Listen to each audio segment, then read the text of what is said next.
Hello friends, welcome to my YouTube channel Ajit maths. और आज की इस वीडियो में हम शुरू करने जा रहे हैं क्लास 10th का चैप्टर 12, जिसका नाम है एरिया रिलेटेड टू सर्कल। ठीक है, तो आज की इस वीडियो में मैं जो इस चैप्टर के जो बेसिक कंसेप्ट हैं जिनका हमें जरूरत पड़ेगा इसके चैप्टर के क्वेश्चंस को करने के लिए, उनको मैं डिस्कस करूंगा। ठीक है, साइड में आप देख रहे हैं इस वीडियो का जो कंटेंट है वो ये है कि हम बताएंगे या इस वीडियो में आज के एरिया और सर्कमफ्रेंस क्या होती है सर्कल की। ठीक है, इसके बाद सेक्टर और सेगमेंट का कंसेप्ट क्या होता है, उनका एरिया कैसे निकालते हैं। ठीक है, उसके बाद कुछ छोटे छोटे कंसेप्ट बताऊंगा मैं जिनसे क्वेश्चन बनते हैं एग्जाम में, वो बनेंगे बिल्कुल आपके एग्जाम में, तो उनको भी मैं इसी वीडियो में डिस्कस कर लूंगा।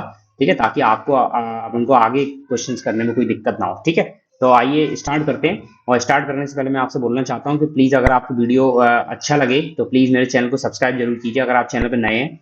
ठीक है, और ज़्यादा से ज़्यादा अपने फ्रेंड्सों के साथ शेयर कीजिए ताकि ये जो वीडियो है वो ज़्यादा लोगों तक पहुंच सके। ठीक है, तो चलिए अब आइए शुरू करते हैं यहाँ पे। ठीक है, तो सबसे पहले मैं आपको सर्कल के बारे में बता देता हूँ एक दो चीज़ें।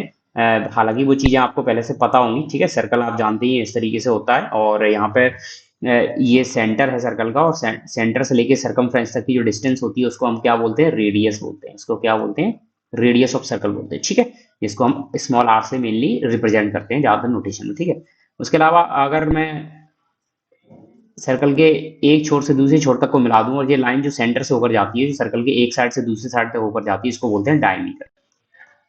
इसको बोलते हैं डायमीटर ऑफ सर्कल। ठीक है, डायमीटर को हम क्या बोलते हैं, longest chord of a circle भी बोलते हैं, longest chord of a circle. ठीक है, एक सर्कल में आप जानते हो, आपने चैप्टर 10 में पढ़ा होगा, कई सारी, 9th में भी आपने पढ़ रखा है कि एक सर्कल के अंदर कई सारी कॉर्ड्स हम खींच सकते हैं, इनफाइनाइट नंबर ऑफ कॉर्ड्स खींच सकते हैं।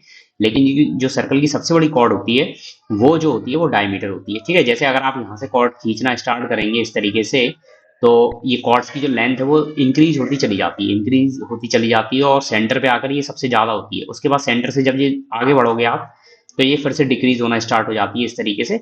तो आप देखोगे कि फिर से ये बिल्कुल छोटी छोटी होती चली जाती है। इसका मतलब है कि जब कॉर्ड जो है, सेंटर की जो कॉर्ड होती है, सेंटर से होकर जो लाइन जाती है, वो क्या होती है, सबसे बड़ी कॉर्ड होती है, और उसको हम बोलते हैं डायमीटर। ठीक है, अब आप पूछोगे कि भाई सर डायमीटर कितने होते हैं, क्या ये एक ही डायमीटर होता है सर्कल के अंदर? नहीं, सर्कल के अंदर इनफाइनाइट डायमीटर होते हैं, क्योंकि आप कई सारे डायरेक्शन से डायमीटर खींच सकते हो, कई ऐसी लाइन्स कॉर्ड्स खींच सकते हो जो सेंटर से होकर जाएंगी, इसलिए डायमीटर भी क्या होते हैं, इनफाइनाइट होते हैं। ठीक है, रेडियस को आर से रिप्रेजेंट करते हैं, डायमीटर को डी से रिप्रेजेंट करते हैं, और रिलेशन जो होता है इन दोनों में वो ये होता है कि डायमीटर जो होता है वो रेडियस का 2 टाइम्स होता है। ठीक है, diameter is 2 times of radius. इस स्टेटमेंट को आप ऐसे भी बोल सकते हो कि रेडियस जो होती है वो डायमीटर की क्या होती है, हाफ होती है।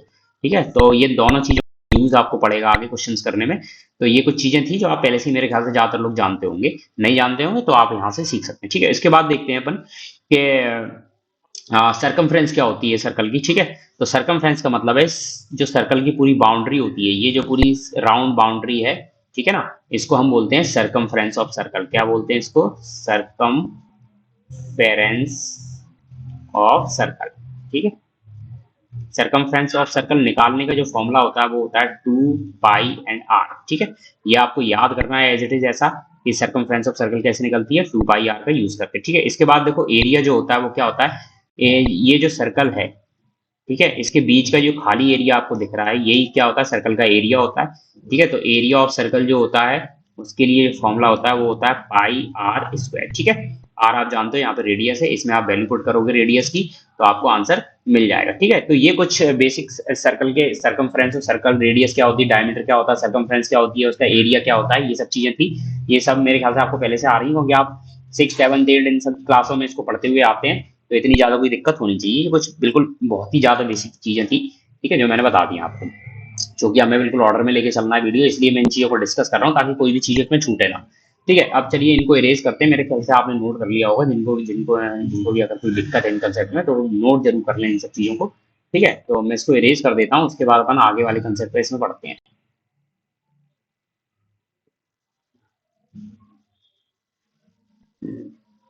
चलिए अब बात करते हैं अपन सेक्टर क्या होता है। जो अपना मेन चैप्टर है वो यहीं से स्टार्ट होगा। हालांकि जो मैंने अभी पिछले कंसेप्ट बताया उन पर भी क्वेश्चन बनेंगे, लेकिन जो मेन चीज है वो आपकी यहाँ पे है, सेक्टर क्या होता है, सेक्टर ऑफ ए सर्कल। ठीक है, सर्कल के अंदर सेक्टर का मतलब क्या होता है वो देखते हैं अपन।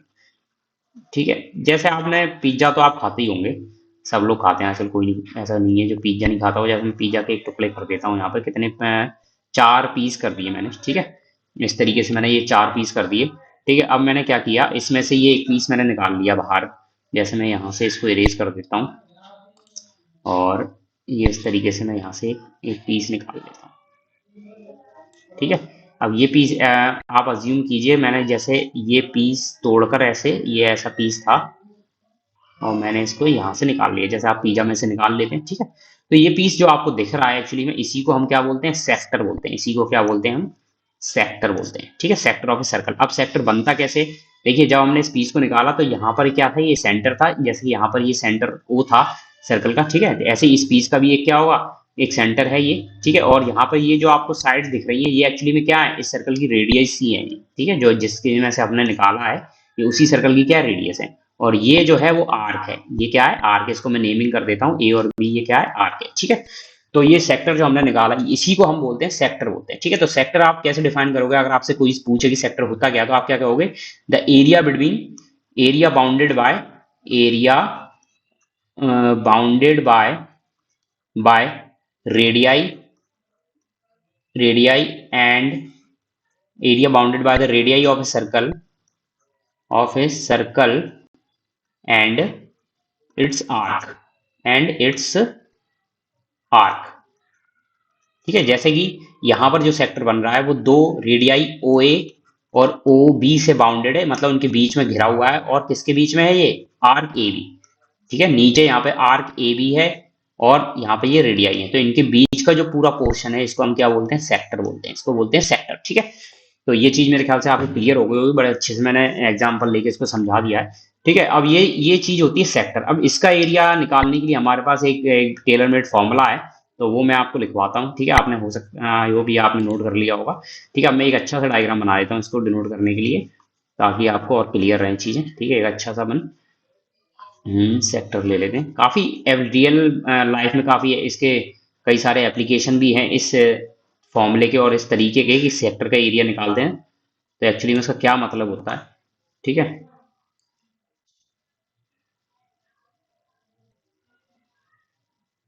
चलिए देखते हैं। अब यहाँ पर मैं एक बढ़िया सा सर्कल बना के उसमें एक सेक्टर बनाता हूँ। ठीक है, ये मैंने एक सेक्टर बना दिया और ये नेमिंग कर दी ए और बी। ठीक है, अब यहाँ पर क्या है, कुछ चीजें होती हैं वो आपको समझनी पड़ेगी। जब भी अपन एक सेक्टर बनाते हैं तो ये जो पोर्शन होता है ये होता है आर्क। ए बी क्या है, यहाँ पे आर्क है। ठीक है, ओ ए और ओ बी जो है वो क्या है, रेडियस है सेम सर्कल की, एक ही सर्कल की। एक्चुअली में ये ओ ए और ए बी हमेशा कैसे होते हैं, बराबर ही होते हैं, क्योंकि ये सेम सर्कल की रेडियस होती है तो वो बराबर होती है। इसके अलावा जो आर्क है वो सेंटर पे कुछ एंगल बनाता है, जैसे कि यहाँ पे देखो सेंटर ओ है तो ये आर्क ए बी है जो सेंटर पे एंगल जो बनाता है वो थीटा बनाता है। ठीक है, तो आपको कितनी चीजों की जरूरत पड़ेगी यहाँ पे, एरिया ऑफ सेक्टर निकालने के लिए रेडियस की जरूरत पड़ेगी। ठीक है ना, और इसके अलावा आपको यहाँ पे सेंट्रल एंगल की जरूरत पड़ेगी। ठीक है, तो इस केस में ये जो एरिया ऑफ सेक्टर बनता है, area of sector is equal to, area of sector is equal to बनता है, फॉर्मूला जो है इसका वो theta upon 360 degree into pi R square. ठीक है, बिल्कुल सिंपल है याद करने में भी, सिर्फ पाई आर स्क्वायर तो आप जानती हो एरिया ऑफ सर्कल होता है, बस उसमें आपको थीटा अपन 360 डिग्री का क्या करना है, मल्टीप्लीकेशन करना है। ठीक है, ये सब चीजें आपको इसमें गिवन होंगी, अपन क्वेश्चन करेंगे तो आपको पता पड़ जाएगा। ठीक है, तो यहाँ पर आप एरिया ऑफ सेक्टर बड़े आसानी से निकाल सकते हो। एक एग्जाम्पल अपन ले लेते हैं जिससे आपको थोड़ा क्लियर हो जाएगा कि एक्चुअली में एरिया ऑफ सेक्टर निकालते कैसे हैं और किस तरीके का क्वेश्चन दिया होता है। तो मैं यहाँ पे एक क्वेश्चन अभी आपको देता हूँ, उसको आर्क बोलते हैं। तो किसी भी कॉर्ड और आर्क के बीच का जो एरिया होता है उसको हम क्या बोलते हैं, सेगमेंट बोलते हैं। उसको क्या बोलते हैं, सेगमेंट। ठीक है, the area bounded by chord and arc is called segment of a circle. ठीक है, इसमें भी डिवीजन होता है, जैसे ये जो छोटा पोर्शन, छोटा सेगमेंट दिख रहा है इसको बोलते हैं हम माइनर सेगमेंट। इसको क्या बोलते हैं, माइनर सेगमेंट। और ये बड़ा पोर्शन दिख रहा है आपको, जो बचा हुआ सर्कल का पोर्शन है उसको बोलते हैं मेजर सेगमेंट, मेजर सेगमेंट। ये पूछ लेते हैं क्वेश्चन इसमें, कई बार आपसे एग्जामिनर पूछ लेगा कि भाई माइनर सेगमेंट का एरिया बताओ। ठीक है, फिर पूछ लेगा आपसे मेजर सेगमेंट का भी एरिया बताओ, तो इस तरीके से ये पूछ सकता है। ठीक है, सेगमेंट का एरिया निकलता कैसे वो देख लेते हैं अपन। ठीक है, जैसे इसी डायग्राम में अगर मैं थोड़ा करेक्शन कर दूं, कुछ चीजें और ड्रॉ कर दूं, जैसे मैं यहाँ से, ये सेंटर है सर्कल का, ठीक है, और यहाँ से ये रेडियस बना देता हूँ इसका। ठीक है, अब इस केस में आपको बताना है कि भाई एरिया ऑफ सेगमेंट कैसे निकलेगा। क्लियर। पिछले क्वेश्चन में मैं एक चीज आपको बताना भूल गया, जिसमें अपन ने सेक्टर बनाया था। ठीक है, जो सेक्टर था अपना, उसमें एक चीज और पूछते हैं, इस आर्क की लेंथ, ठीक है, ये जो आर्क आपको ए बी आर्क दिख रहा है, इस आर्क का लेंथ भी पूछते हैं, तो उसके लिए भी एक बड़ा फॉर्मूला है, सिंपल सा फॉर्मूला है, theta upon 360 degree into 2 pi R, ठीक है। तो ये फॉर्मूला आपको यूज करना है लेंथ ऑफ द आर्क निकालने के लिए। इस आर्क की लेंथ क्या होगी, ए बी आर्क की लेंथ भी आपसे पूछ लेते हैं, तो उसके लिए जो फॉर्मूला होगा A B equal to theta upon 360 degree into 2 pi, और इसको वैसे ही जब अपन ने पिछला क्वेश्चन सॉल्व किया था बिल्कुल वैसे ही करना है। अगर उसमें आर्क ऑफ लेंथ पूछी हो तो ये फॉर्मूला आपको रख के और सीधे सॉल्व कर देना, कोई दिक्कत वाली बात नहीं होगी, ठीक है। चलिए अब बात करते हैं सेगमेंट की, सेगमेंट का एरिया कैसे निकालेंगे। ये थोड़ा कॉम्प्लिकेटेड है लेकिन उतना भी ज्यादा नहीं है, बस थोड़ा सा आपको समझना है क्या करना है एक्चुअली में। देखिए अब मैं जरा एक थोड़ा बड़ा सा डायग्राम बनाता हूँ इसको समझाने के लिए कि एक्चुअली में एरिया ऑफ सेगमेंट आप कैसे निकालोगे। ये सेंटर ऑफ सर्कल है और ये आपका एक मैंने सेक्टर बनाया, ये कॉर्ड बनाई, ठीक है, और ये सेगमेंट आपका बन रहा है। अब यहाँ पे अपन एरिया ऑफ सेगमेंट कैसे निकालेंगे, देखिए यहाँ पे आप देख रहे हो अपने पास क्या ऐसा कोई टेलर मेड फॉर्मूला नहीं है सेगमेंट निकालने के लिए। अपन को सेक्टर का एरिया निकाल के ही अपन सेगमेंट का एरिया निकाल सकते हैं, ठीक है। जैसे कि ये एक सेक्टर बन रहा है ओ ए बी, ठीक है, तो यहाँ पर ये सेंट्रल एंगल है, ठीक है, और आप देखते हैं इसमें एरिया ऑफ सेगमेंट हम कैसे निकालेंगे। देखो एरिया ऑफ सेगमेंट आप बिल्कुल कैसे निकाल सकते हो, मुझे ये वाला पोर्शन चाहिए, ये वाला पोर्शन, ठीक है। तो पहले तो मैं क्या करूंगा, इस सेगमेंट का एरिया निकाल, सॉरी इस सेक्टर का एरिया निकालूंगा, कौन सा, एरिया ऑफ सेक्टर निकालूंगा पहले, area of sector O A B, area of sector O A B निकालूंगा। फिर अगर मैं इस area of sector O A B में से ये ट्रायंगल ओ ए बी का एरिया अगर माइनस कर दूं, ये ट्रायंगल आपको दिख रहा है ओ ए एंड बी, दूसरा इंक कलर का ले लेता हूं मैं ताकि आपको थोड़ा विजिबल हो, रेड ले लेते हैं, ठीक है।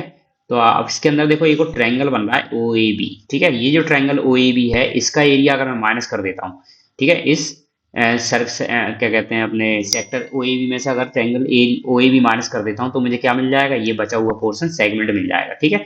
तो वो कैसे निकालेंगे उसके लिए देखो फॉर्मूला क्या बनेगा, area of segment is equal to क्या बनेगा, area of sector O A B minus area of triangle O A B, ठीक है। तो इस सेक्टर के एरिया में से अपन ट्रायंगल के एरिया को माइनस कर देंगे। अब देखो यहाँ पे दिक्कत क्या होती है, एरिया ऑफ सेक्टर का फॉर्मूला आपके पास है, ठीक है, ये अभी अपन ने पिछले स्लाइड में देखा था कि एरिया ऑफ सेक्टर आपके पास है, लेकिन एरिया ऑफ ट्रायंगल क्या करोगे, देखो सबसे पहले तो एरिया ऑफ ट्रायंगल अगर सीधा सम आपके पास बेस है ट्रायंगल का और हाइट है, तो आप जानते हो एरिया ऑफ ट्रायंगल क्या होता है, 1/2 बेस इंटू हाइट, ये लगा के आप एरिया ऑफ ट्रायंगल निकाल सकते हो। लेकिन चीजें इतनी आसान नहीं होंगी, ठीक है, तो उनको समझने के लिए क्या करना पड़ेगा, आपको ट्रायंगल के थोड़े कंसेप्ट क्लियर होने चाहिए कि कौन सा ट्रायंगल, उसका एरिया क्या होता है, उसका एरिया का फॉर्मूला क्या होता है, मैं कैसे निकाल सकता हूँ उसको, तो ये सब चीजें पता होनी चाहिए। हर बार सीधा सीधा ये केस नहीं होगा, कई बार एंगल पे भी डिपेंड करेगा कि कौन सा ट्रायंगल आपको यूज करना है, कौन सा ट्रायंगल आपको गिवन है, ठीक है, तो वो आपको देखना पड़ेगा। जैसे कि अगर कई बार देखो सेंट्रल एंगल पे भी डिपेंड करता है, अगर मान लो सेक्टर में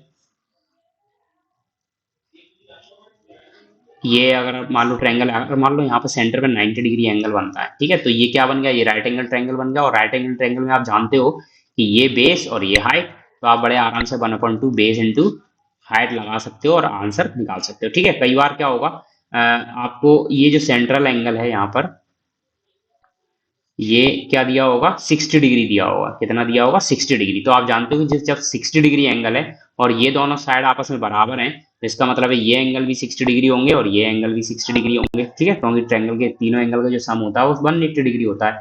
तो इसका मतलब है ये जब किसी भी ट्रायंगल में सारे एंगल 60 डिग्री है तो वो क्या होता है, इक्विलेटरल ट्रायंगल होता है। और इक्विलेटरल ट्रायंगल का जो एरिया का फॉर्मूला होता है 1/√3/4 इंटू साइड का स्क्वायर होता है। साइड का मतलब इस ट्रायंगल की तीनों साइड आपस में कैसी होती हैं, बराबर होती हैं। तो आप एरिया ऑफ इक्विलेटरल ट्रायंगल ऐसे निकाल सकते हैं, ठीक है।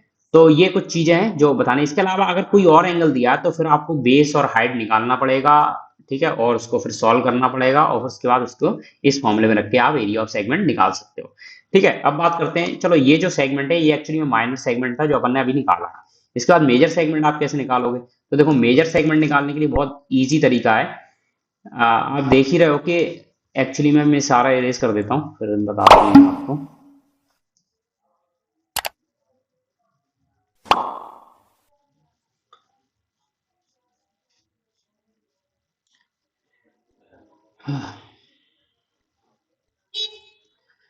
ठीक है, अब मेजर सेगमेंट और माइनर सेगमेंट आपने निकाल लिया है। ठीक है, ये आपका माइनर सेगमेंट है। ठीक है, और ये बचा हुआ पोर्शन है वो मेजर सेगमेंट। जब आपने मेजर में माइनर सेगमेंट निकाल लिया, इसके बाद देखो इतना ये पोर्शन है ये आपका बचा हुआ है, ये पूरा ये क्या है आपका मेजर सेगमेंट। ये अब मेजर सेगमेंट आप कैसे निकालोगे? सर्कल का एरिया माइनस उसमें से आप माइनर सेगमेंट का एरिया माइनस कर दो। ठीक है, तो आपको क्या करना पड़ेगा? सर्कल का एरिया निकाल के उसमें माइनर सेगमेंट का एरिया माइनस कर दो, तो जो पूरा होगा ये क्या हो जाएगा आपका मेजर सेगमेंट का एरिया निकल आएगा। ठीक है, तो ये मेजर और माइनर सेगमेंट का एरिया हो गया। मेरे ख्याल से आपको समझ में आ गया होगा। अभी आगे अपन क्वेश्चन करेंगे तो ये चीजें और क्लियर हो जाएंगी बिल्कुल आपको। ठीक है, कुछ और बहुत अच्छी चीज मैं बताना चाह रहा हूँ आपको, ये मेरे ख्याल से आपको क्लियर हो गई होंगी चीजें। चलिए अब बात करते हैं अपन कुछ ऐसी कंडीशंस की जिन पर क्वेश्चन बनते हैं, तो वो मैं आपको बताना चाह रहा था यहाँ पे। जैसे कि एक सेमी सर्कल का कंसेप्ट आता है कि भाई सेमी सर्कल के अंदर जो ट्रायंगल बना रहता है उसकी क्या प्रॉपर्टी होती है। ठीक है, मान लो ये सेमी सर्कल है, अगर आप इसके अंदर कोई ट्रायंगल ड्रॉ करोगे हमेशा ये, ठीक है, तो ध्यान रखना वो ट्रायंगल हमेशा कैसा होता है? 90 डिग्री होता है। क्लियर हो गई बात? वो कैसा होता है? वो triangle, sorry, right angle triangle होता है एक्चुअली में। जो एंगल बनता है, angle in a semi circle is always a 90 degree. ठीक है, तो ये चीज ध्यान रखना, इसको मैं बताना चाह रहा था। अगर आप इस ट्रायंगल का एरिया निकालना चाहोगे तो वो होता है आर स्क्वायर। आर स्क्वायर का मतलब है, अगर मान लो सेमी सर्कल की रेडियस जो है, if radius of a semi circle, radius of a semi circle is equal to r, then the area of largest triangle in a semi circle is equal to r square। ठीक है, ये याद कर लो इसको as it is. ठीक है, वैसे आप निकाल भी सकते हो इसका एरिया, कैसे निकालोगे? ठीक है, वो देखो मैं बता देता हूँ तरीका। जैसे कि ये आपका बेस, ये आपका, ये क्या है? ये एक्चुअली में ये आपका डायमीटर है सेमी सर्कल का। अगर उसकी रेडियस आर है तो इसका मतलब है यहाँ से यहाँ तक की जो लेंथ होगी वो कितनी होगी? 2r होगी। ठीक है, ये क्या होगी? 2r। अब ये 2r जो है वो जो है इस वाले ट्रायंगल के लिए क्या बन गया है? इस वाले ट्रायंगल के लिए आ, इसकी, जैसे आप राइट एंगल ट्रायंगल लोगे, ठीक है, एक काम करते हैं, इसी में अपन परपेंडिकुलर ड्रॉ कर लेते हैं। ठीक है, तो वहां से हो जाएगा। जैसे अगर, हाँ, एक चीज और मैं बताना चाहता हूँ, जैसे सेमी सर्कल है, ये आपका डायमीटर हो गया। इसके बाद अगर मान लो इसको मैं सेंटर लूँ यहाँ से, और सेंटर से एक लाइन ड्रॉ करूंगी ये, तो ये क्या होगी एक्चुअली में? ये जो सेंटर से जो अपन ने लाइन ड्रॉ की है, ये आपकी बनेगी रेडियस ऑफ सेमी सर्कल। ठीक है, ये रेडियस ही तो है। यहाँ से जो अपन ने, आप कोई सी भी लाइन यहाँ से ड्रॉ करोगे वो सारी की सारी क्या बनेंगी? रेडियस ही बनेंगी। अगर मैं मान लो यहाँ से भी लाइन ड्रॉ कर देता हूँ एक, इस तरीके से ये ड्रॉ कर दी, तो ये भी रेडियस बनेगी, ये भी रेडियस बनेगी। ठीक है, ध्यान रखना। लेकिन है ना, तो मैंने अगर यहाँ से ड्रॉ कर दी तो ये क्या है? अब ये क्या है? परपेंडिकुलर है अपना। ठीक है, ये परपेंडिकुलर लाइन जो मैंने ड्रॉ करी थी वो इस ट्रायंगल के लिए क्या बन जाएगी? परपेंडिकुलर। तो एरिया ऑफ ट्रायंगल क्या बनेगा? एरिया ऑफ ट्रायंगल बनेगा अपना, एरिया ऑफ ट्रायंगल बनेगा 1/2 बेस इंटू हाइट। ठीक है, अब बेस कितना है इसका? 1/2 बेस है इसका अपना। बेस, ये देखिए इस वाले ट्रायंगल का जो बेस है ये 2r है, तो ये 2r लेंगे अपन। इंटू हाइट कितनी है? ये रही हाइट, r के बराबर है। ठीक है, ये रख दिया मैंने, 2 से ये 2 कैंसिल हो गया, तो इन दोनों को r इंटू आर बराबर क्या हो जाएगा? r स्क्वायर हो जाएगा। ठीक है, तो इसको प्रॉपर्टी की तरह आप याद रख सकते हो, बहुत इंपॉर्टेंट है। इस पे क्वेश्चन बन सकता है, एमसीक्यूज बन सकता है, बस छोटा मोटा क्वेश्चन 1-2 नंबर का बन सकता है आराम से। ठीक है, तो इसका मतलब है कि अगर इसी सेमी सर्कल के अंदर जिसकी रेडियस r है उसके अंदर जो लार्जेस्ट ट्रायंगल जो अपन बना सकते हैं उसका जो एरिया होगा वो कितना होगा? r स्क्वायर होगा। ठीक है, उसका एरिया पूछ लेते हैं। तो ये आपको चीज ध्यान रखनी है। आई होप आपने नोट कर लिया होगा। मैं इसको इरेज करने जा रहा हूँ, आप चाहे तो पॉज करके वीडियो आराम से नोट करके उस आगे बढ़ सकते हैं। ठीक है, चलिए।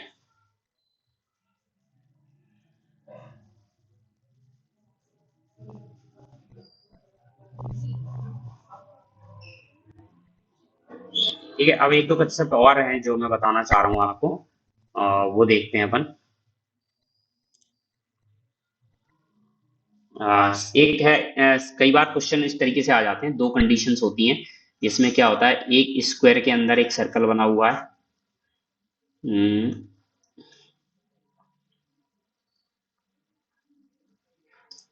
थोड़ी डिजाइनिंग करना चाहता हूँ। मेरे स्मार्ट बोर्ड यही है, अभी बड़ा स्मार्ट बोर्ड लेने की हैसियत तो नहीं है, तो अभी इन्हीं कलर से मैं काम चला रहा हूँ। ठीक है, अभी माइक्रोसॉफ्ट का बोर्ड यूज कर रहा हूँ मैं। ठीक है, मान लो ये एक स्क्वायर है और उसके अंदर एक सर्कल ड्रॉ है, और दूसरी कंडीशन ये होती है कि एक सर्कल है और उसके अंदर एक एक अपना स्क्वायर ड्रॉ है।